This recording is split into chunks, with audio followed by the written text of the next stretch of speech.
The adult and pediatric cardiac protocols both saw some significant adjustments, both in content and in format in the 2016 Tidewater EMS regional protocols.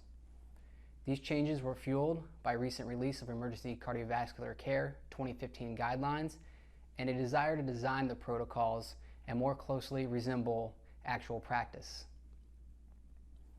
As you begin reviewing this section of the protocols, the first thing you will likely notice is that several of the protocols have been combined, requiring the provider to reference the protocol fewer times during treatment of the patient. The first of these is the cardiac arrest protocol. This protocol combines previous versions of the adult cardiac arrest, ventricular fibrillation, and pulseless electrical activity. The information was also updated to be compliant with the Emergency Cardiovascular Care 2016 guidelines. While the protocol may look complex at first, it has a logical flow.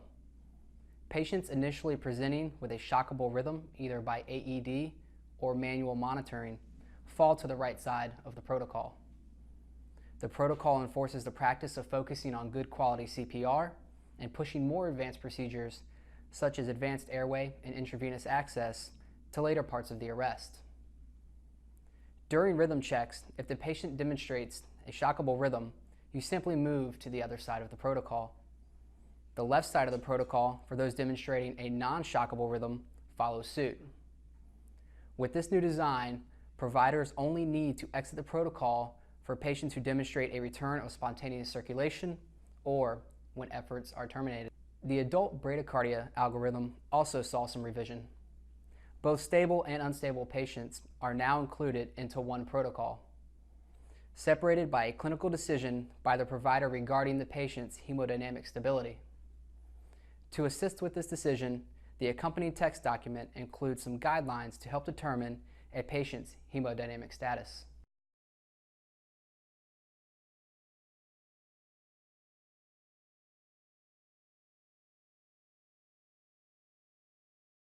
Finally, the return of spontaneous circulation protocol was adjusted.